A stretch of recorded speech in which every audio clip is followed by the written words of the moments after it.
Hallelujah, praise the Lord. सर्वांना सावळ्यांच्या रविवारच्या शुभेच्छा. Happy palm Sunday. अशी प्रार्थना मी करते यावेळेस. धन्यवाद प्रेमळ गौरवशाली बाप्पा, तुझ्या नावाला धन्यवाद देते. प्रिय परमेश्वर बाप्पा, इथे बसलेल्या मग प्रत्येकांचा प्रभू जीव पण आत्मशरीर तुझ्या हाती समर्पित करते. प्रभू आमचा पूर्णपणे ताबा तुझे विशेष कर. प्रभू माझ्या डोक्याच्या केसापासून पाहिजे नखापडे येशू ख्रिस्ताच्या पवित्र सुरक्षेचा कवर सुखाल. प्रभू तुझं वचन देत असताना प्रभू ते माझ्या मुखाद्वारे नव्हे परंतु पवित्र आत्म्याच्या द्वारे निघावासून तू होते. प्रिय परमेश्वर बाप्पा, धन्यवाद. तुझ्या नावाने तुझी स्तुती करते. येशूच्या पवित्र नावात प्रार्थना मागते म्हणतोय, आमेन. आजच्या वचनाकडे आपण जाणार आहोत आणि आजचा विषय आहे वलांडन. वलांडनाचा सण. वलांडन म्हणजे आपण वलांडनाचा सण नाही साजरा करत. वलांडनाचा सण हा यहुदी लोकांसाठी होता. आपण पाम संडे, झावळ्यांचा रविवार साजरा करतो ना. तर वलांडनाचा सण आणि झावळ्याचा रविवार याच्यात काय फरक आहे किंवा काय साम्य आहे ते आपण बघणार आहोत. आपण आज सणांबद्दल शिकणार आहोत. आपण ख्रिस्ती म्हणून कोणते सण साजरे करतो, कोणसा त्योहार हम मनाते हैं और आपण ख्रिस्ती म्हणून कोणते सण साजरे करतो. क्रिसमस, येशूच्या जन्माचा दिवस. जावळ्यांचा रविवार, ज्यावेळेस त्याचा प्रवेश झाला यरुशलेमेमध्ये. त्याच्यानंतर उत्तम शुक्रवार, ज्यावेळेस त्याला क्रूसावरती देण्यात आला. आणि पुनरुत्थानाचा रविवार, ज्यावेळेस तो मरणातून पुन्हा उठला ना. हे आपले सण हे आपल्याला माहिती आहेत ना. फीस्ट किंवा फेस्टिवल किंवा सण. आणि जसं कॅथलिक लोक पण आहेत, ते पण आपलेच भाऊ बंधू आहेत. लोक काय साजरा करतात, सगळे संतांचे सण. माउंट मेरीची जत्रा होते ना, मग संत मत माऊली, मग थोमा, सेंट थॉमस, सेंट पीटर, असे ते फीस्ट किंवा सण साजरे करतात. परंतु पवित्र शास्त्र त्याच्या वचनामध्ये आपल्याला कोणत्या सणांबद्दल सांगतो आणि आपण जे सण साजरे करतो आणि त्याचा जे देवाने सण साजरे करण्याचा नियम लागू करून दिलेला आहे त्याचा काय अर्थ आहे किंवा त्याच्यामध्ये काय साम्य फरक आहे ते ह्या येणाऱ्या दिवसामध्ये किंवा हे जो आपला पवित्र सप्ताह आपण मांडतो, हा होली वीक, त्याच्यामध्ये आपण शिकणार आहोत. तर किती सण आहेत जे पवित्र शास्त्रामध्ये त्यांनी सांगितलं. किती सण आहे कोणी सांगू शकतं का? जस्ट गेस केलं, तुक्का मारला तरी चालेल. किती सण आहेत, किती सण देवाने सांगितले असतील बघता बायबल मध्ये? काही कुछ भी नंबर बोल सकते हो. कितने त्योहार? कुछ नहीं, काफी सारे नंबर्स का महत्व आहे ना. आकड्यांचं महत्व आहे बायबल मध्ये. 12 शिष्य आणि 7 पूर्णतेचा आकडा. तर तुम्हाला काय वाटतं किती सण असतील? आता सांगा, अंदाजाने सांगा किती असू शकतात? 7 हा बरोबर उत्तर आहे. आणि 7 जसं आपण म्हणतो की परिपूर्णतेचा आकडा आहे. 7 दिवसात सृष्टीची निर्मिती केली ना, 7 परिपूर्णतेचा आकडा आहे. तर 7 सण देवाने इस्रायली लोकांना सेलिब्रेट करायला सांगितले आहे. मग ते 7 सण कोणते आहेत ते मी पूर्ण तुम्हाला यादी सांगते 7 सणाची. पण आपण एका वेळेस एकाच सणाचं महत्व बघणार आहोत. तर पहिला जो सण आहे त्याला इंग्लिश मध्ये म्हटलेला आहे पास ओव्हर फीस्ट, जो की वलांडनाचा सण, ओलांडून जाण्याचा सण, ज्याला आज आपण झावळ्याचा रविवार म्हणून साजरा करतो ना. आज विशेष त्याच्याबद्दल बघणार आहोत आपण. पण दुसरे जे बाकीचे 6 सण आहेत ते बघूया. सर्वात पहिला आहे पास ओव्हर फीस्ट, वलांडनाचा किंवा ओलांडून जाण्याचा सण, ज्याला आपण झावळ्याचा रविवार साजरा करतो. दुसरं आहे द फीस्ट ऑफ अनलिव्हड ब्रेड, म्हणजे बेखमीरी भाकरीचा सण. ठीक आहे. तिसरं आहे the feast of first fruits, पहिल्या फळांचा सण. लक्षात ठेवा, नेक्स्ट जेव्हा आपण भेटू तेव्हा मी तुम्हाला विचारणार आहे 7 सण कोणते आहेत. ठीक आहे. चौथा आहे फीस्ट ऑफ वीक्स, पेंटिकॉस्टचा सण, पवित्र आत्म्याचा सण. 5वा आहे फीस्ट ऑफ ट्रम्पेट्स, कर्ण वाजण्याचा सण, करण्याचा सण. 6वा आहे डे ऑफ अटॉनमेंट, प्रायश्चिताचा दिवस. आणि 7वा आहे मंडपाचा सण, द फीस्ट ऑफ टबॅर्निकल्स. ठीक आहे. वलांडनाचा सण, बोला माझ्या मागे. वलांडनाचा सण, बेखमीरी भाकरीचा सण, पहिल्या फळाचा सण, पवित्र आत्म्याचा दिवस, कर्णाचा सण, प्रायश्चिताचा दिवस आणि मंडपाचा सण. राहील लक्षात? वलांडनाचा सण, बेखमीरी भाकरीचा, तुम्हाला जर लिहून घ्यायचं असेल तर लिहून घेऊ शकता. वलांडनाचा सण, बेखमीरी भाकरीचा सण, पहिल्या फळाचा सण, पवित्र आत्म्याचा सण, कर्णाचा सण, प्रायश्चिताचा दिवस आणि मंडपाचा सण. हे जागतिकरित्या आपण सगळं साजरा करतो. क्रिसमस, ईस्टर, गुड फ्रायडे, हे सर्व ठीक आहे. पण आपलं पवित्र शास्त्र आपल्याला काय सांगतं हे आपल्याला माहिती असणं गरजेचं आहे ना. आता जसं जगामध्ये आपण बघतो दर दिवशी, दर महिन्यात, दर आठवड्यात त्यांचे काही ना काहीतरी सण असतात ना. इतके त्यांचे दैवत आहेत की दर आठवड्यात, आणि का करतात ते त्यांनाच माहिती नसतं. रूढी परंपरा म्हणून त्याचे पिढ्यान करत आहेत. त्यांना विचारा तुम्ही का करता, माहित नाही. त्यांचा बेस काय आहे किंवा काय करतं हे त्यांना माहित नाही. त्यांच्यासारखी आपली गत नसली पाहिजे ना. आपण आपल्या पिढीला देण्यासाठी, ती परंपरा वारसा चालवण्यासाठी आपल्याला त्याचं मूळ माहिती असणं खूप गरजेचं आहे ना. तर आज जो पहिला सण देवाने इस्रायली लोकांना साजरा करण्यासाठी सांगितला तो आहे वलांडणाचा सण, ओलांडून जाण्याचा सण, ज्याला की आपण झावळ्यांचा रविवार म्हणून आज साजरा करतो ना. तर लेवीचं पुस्तक 23:5, पहिल्या महिन्याच्या चतुर्दशीस संध्याकाळी परमेश्वराचा वलांडणाचा सण येतो. कधी येतो? पहिल्या महिन्याच्या चतुर्दशीस संध्याकाळी. मग वलांडणाचा सण आणि त्याच वेळेस आपण हा पाम संडे किंवा झावळ्यांचा रविवार मनवतो. तर तो हिब्रू किंवा इब्री कॅलेंडर नुसार कधी येतो? पहिल्या महिन्याच्या चतुर्दशीस, म्हणजे तो नवीन वर्षाचा काळ होता आणि हिब्री भाषेमध्ये त्याला निसान हा महिना म्हटलेला आहे. आता निर्गम याचा 12वा अध्याय आणि 1 ते 14 वचन आपण वाचणार आहोत एकदम हळूवारपणे. निर्गम 12:1 ते 14. तर हा वलांडणाचा सण आणि झावळ्याचा रविवार हे काय आहे हे आपण बघणार आहोत. त्याचं शीर्षकच त्या ठिकाणी दिलेलं आहे 12व्या अध्यायामध्ये, वल्हांडण. मग परमेश्वराने मिस्र देशात मोशे व अहरोन यांना सांगितले की हा महिना तुम्हाला आरंभाचा महिना व्हावा. कोणता महिना व्हावा? आरंभाचा. आपला आरंभाचा महिना कोणता आहे? जानेवारी. तर हा त्यांचा महिना, त्याला निसान महिना म्हटलेला आहे. ज्यावेळेस वलांडणाचा सण परमेश्वराने साजरा करायला सांगितला, तो महिना कोणता करायला सांगितला त्यांनी? आरंभाचा महिना, म्हणजे सुरुवातीचा, साल का पहिला महिना ना. तुमच्या ह्या वर्षाचा पहिला महिना व्हावा. ठीक आहे. तर वलांडणाचा सण कधी येतो? वर्षाच्या पहिल्या महिन्यामध्ये ना. आणि इस्रायलाच्या सर्व मंडळीला सांग की या महिन्याच्या 10व्या दिवशी तुम्ही आपल्या वल्हांडणाच्या घराण्याप्रमाणे एकेका घराण्या मागे एक कोकरू घ्यावे. कोणत्या दिवशी? 10व्या दिवशी. कधी साजरा करायचा? पहिल्या महिन्याच्या, वर्षाच्या पहिल्या महिन्याच्या 10व्या दिवशी. आणि काय घ्यायला सांगितलंय? एक कोकरू घ्यायला सांगितलंय. आणि एक कोकरू कापावयाचे नाही. इतके थोडके माणसे कोणाच्या घराण्यात असली तर त्याने त्याच्या घराजवळ शेजाऱ्याने आपल्या घराण्यातील संख्येप्रमाणे कोकरू घ्यावे. प्रत्येकाच्या आहाराच्या प्रमाणे एक कोकरू किती माणसाला पुरेल ह्याचा हिशोब करावा ना. घरात किती लोक असतील ते जितका कोकरू ते खाऊ शकतील तितका कोकरू त्यांनी घ्यायचा आहे ना. कोकरू घ्याव्याचे ते निर्दोष असून 1 वर्षाचा नर असावा. कसा असला पाहिजे तो? निर्दोष असला पाहिजे. आणि त्याचं जेंडर काय असलं पाहिजे? लिंग नर असला पाहिजे. हा नर मेंढरातला किंवा शेरड्यातला तुम्हाला वाटेल तो घ्यावा. कशातला घ्यायचा? शेरड्यातला किंवा मेंढ्यातला. ह्या महिन्याच्या 14व्या दिवसापर्यंत तो राखून ठेवावा आणि संध्याकाळी इस्रायलातील मंडळीतील लोकांनी तो वधावा.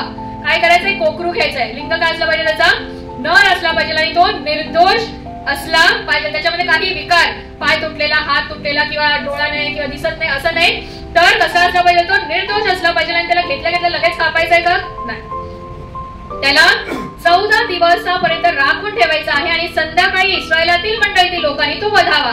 ज्या घरात त्याचे मांस खावायचं असेल त्या घराच्या दोन्ही दारावह्या व चौकट पट्टीला त्याचे काही रक्त लावावे. काय करायचं? तो कोकरा निर्दोष नर आणि त्याला राखून ठेवायचंय 14 दिवस. त्याच्यानंतर संध्याकाळी त्याचा वध करायचा आणि कुठे लावायचंय?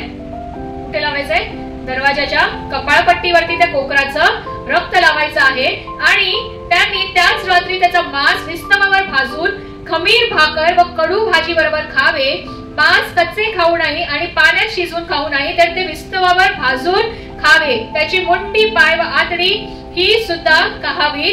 त्यातले सकाळपर्यंत काही उरू देऊ नये आणि उरलेस तर अग्नीत टाकून जाळावे. हे तुम्ही या रीतीने खावे. तुमच्या कमरापासून पायात जोडे घालून आणि हातात काठी घेऊन ते घाईघाईने खावे. हा परमेश्वराचा वलांडणाचा सण होय.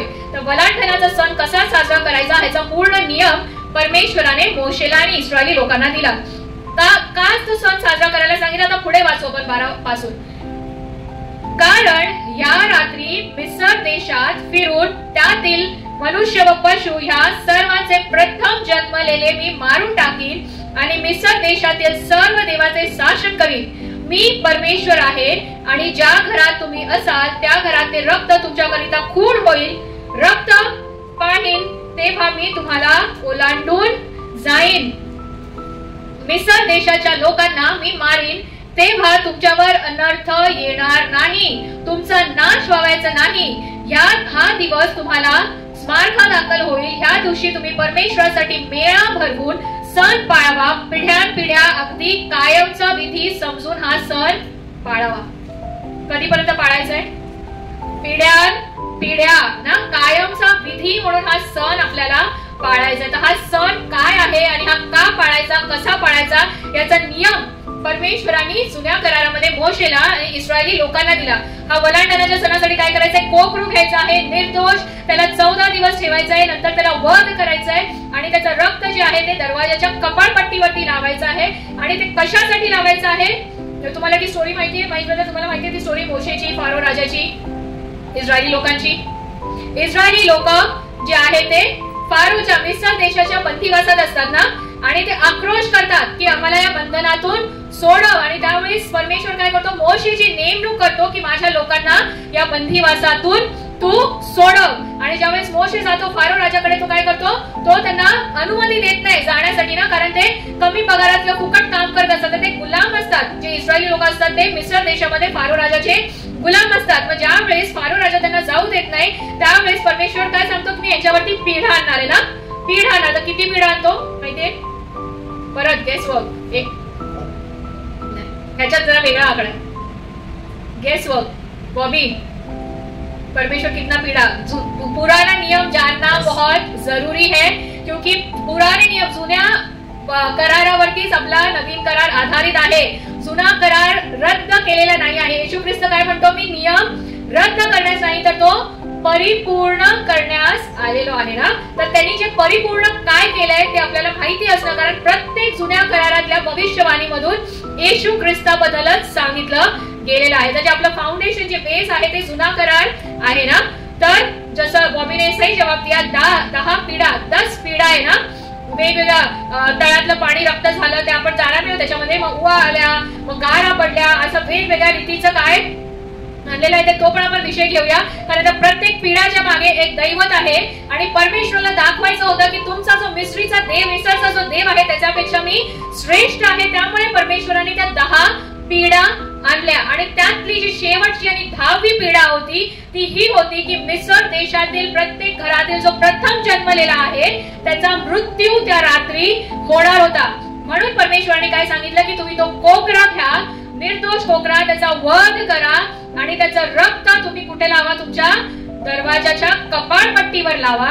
काहीतरी आता तुम्हाला असं आठवतंय का? येशू ख्रिस्ताची कुठेतरी रिलेट होतंय का? कोण आहे आपल्यासाठी निर्दोष कोकरा? येशू ख्रिस्त ना. आणि कुणाच्या रक्ताने आपण पापमुक्त झालो? आपण एका संदेशामध्ये बघितलं होतं की पॉवर ऑफ ब्लड ना, येशूच्या रक्ताचं सामर्थ्य, की त्याच्या रक्ताशिवाय आपल्याला पापातून मुक्तता नाही आहे ना.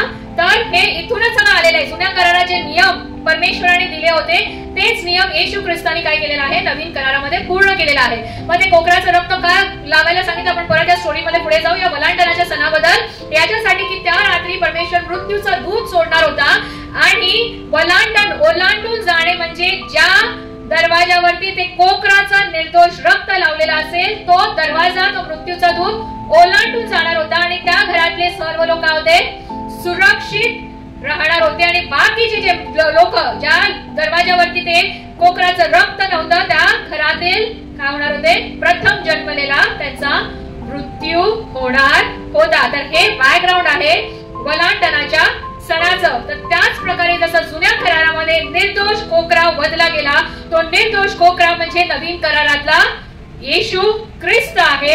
आणि जे रक्त जे त्या दरवाजाच्या कपाळपट्टीवर लावण्यात आलं ते निर्दोष कोकराचं रक्त म्हणजे येशू ख्रिस्ताचं रक्त जे आपल्या पापासाठी सांडण्यात आलं, ज्याने आपल्याला त्या पापाच्या बंधनातून मुक्त केलं. ती शेवटची पिढा होती जी परमेश्वराने मिस्री लोकांवरती आणली इस्रायली लोकांची सुटका करण्यासाठी. आणि त्या सुटकेची आठवण म्हणून पिढ्यानपिढ्या आयुष्यभर परमेश्वराने काय सांगितलं? तुम्हाला तुमच्या लेकरांना, तुमच्या पिढ्यांना तुम्हाला हे सांगायचंय की तुम्ही कोणत्या बंधनात होता.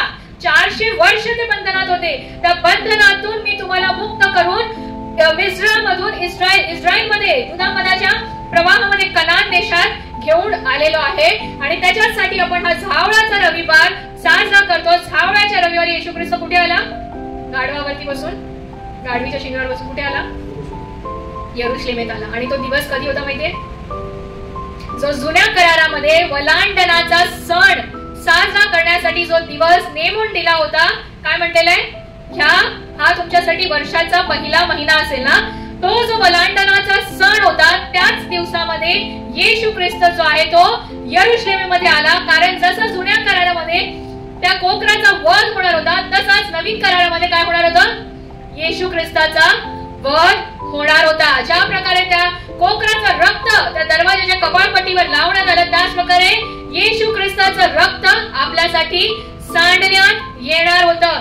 ज्या प्रकारे त्या शेवटच्या पिढीच्या नंतर इस्रायली फारू राजाने इस्रायली लोकांना जाण्याची अनुमती दिली आणि त्यांची सुटका झाली त्या बंदिवासातून, त्याच प्रकारे ज्या वेळेस येशू ख्रिस्ताचं रक्त आपल्यासाठी सांडण्यात आलं, आपली कशातून सुटका झाली? पापाच्या बंधनातून. जे वर्ष त्या पापाच्या बंधनात होतो, ते येशूच्या रक्ताच्या द्वारे पापाच्या बंधनातून आपली सुटका झाली. तर जुन्या करारामध्ये इस्रायली लोक काय करतात? वलांडणाचा किंवा ओलांडून जाण्याचा पास ओव्हर हा सण, पास ओव्हर फीस्ट हे साजरा करतात. आणि आपण येशू ख्रिस्तासाठी काय करतो? तर झावळ्यांचा रविवार साजरा करतो ना. आपण वलांडणाच्या सणाबद्दल आपण बघितलं. आता आपण नवीन करारामध्ये बघू की येशू ख्रिस्ताबद्दल आणि वलांडणाच्या सणाबद्दल नवीन करार काय सांगतो. तर पहिले कोरिंथी पत्र याचा 5वा अध्याय आणि 7वं वचन. तर किती सण आहे? 7. पहिला कोणता आहे? वलांडणाचा सण. दुसरा आठवतोय का? बेखमीर भाकरीचा सण. बेखमीर भाकरीच्या सणाबद्दल आपण गुड फ्रायडेच्या दिवशी कदाचित ऐकू. तर इथे पहिले कोरिंथी 5वा अध्याय आणि 7व्या वचनामध्ये काय सांगतं? परमेश्वराचं वचन सांगतं, तर जुने खमीर काढून टाका अशा हेतूने की तुम्ही जसे खमीर झाला आहात तसे तुम्ही नवा गोळा व्हावे. कारण आपला वलांडणाचा यज्ञ पशु जो ख्रिस्त त्याचे आपल्यासाठी अर्पण झाले आहे ना. तर नवीन करारामध्ये सांगितलं, जो वलांडणाच्या सणाच्या दिवशी जो कोकरू कापण्यासाठी सांगितलेला आहे, तो नवीन करारामध्ये आपल्यासाठी कोण होता? यज्ञ पशु म्हणून अर्पण झाला. तर तो ख्रिस्त येशू आहे. मत्ते याचा 26वा अध्याय आणि 17वं वचन 17 ते 20 आपण वाचू. मत्ते 26 17 ते 20 आणि मग 26 ते 28. बेखमीर भाकरीच्या सणाच्या पहिल्या दिवशी बेखमीर भाकरीच्या सणाच्या पहिल्या दिवशी येशूचे शिष्य त्याच्याकडे आले. ते म्हणाले, वलांडण सणाच्या जेवणाची सर्व तयारी आम्ही करणार आहोत. कशाची? जेवणाची. कसल्या जेवणाची? वलांडणाच्या सणाच्या जेवणाची तयारी ना. शिष्यांबरोबर येशू ख्रिस्ताने काय केलं? भोजन केलं ना. वलांडणाच्या सणाचं भोजन केलं. आपण मोस्टली काय करतो? क्रुसावरती टांगण्याच्या आधी, गुड फ्रायडेच्या आधी. पण ते कधी केलं येशू ख्रिस्ताने भोजन? शिष्यांबरोबर.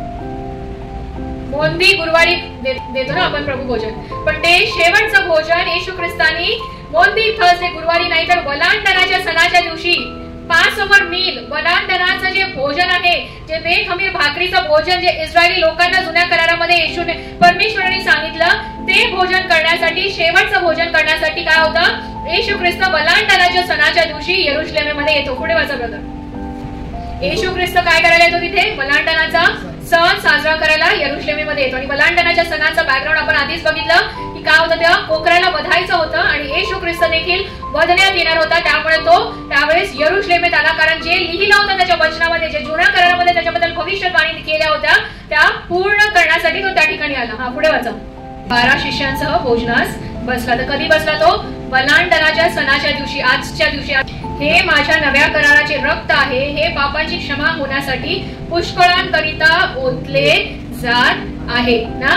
तर जुन्या करारामधला वलांडणाचा सणाचा कोकरा होता, त्याचा वध करण्यात आला कारण त्यांची बंदीवासातून सुटका व्हावी. आणि नवीन करारातलं येशूचं रक्त जे आहे ते आपल्या पापांची सुटका करण्यासाठी सांडण्यात आलं. तर हे आहे वलांडणाचा सण आणि नव्या करारातला झावळ्यांचा रविवार ना.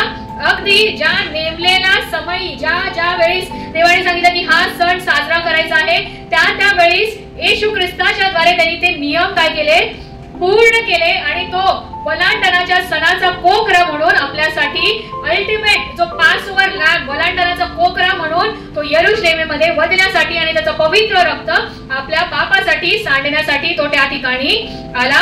आणि त्याने जे शेवटचं भोजन आहे ते आपल्या शिष्यांबरोबर घेतलं आणि त्यांनी सांगितलं जे जुन्या करारामध्ये एक परमेश्वराने सांगितलं तुम्हाला काय खायचंय, बेखमीर भाकरी खायची. आणि बेखमीर भाकरी का खायची, कशी खायची ते आपण बघणार आहोत गुड फ्रायडेला.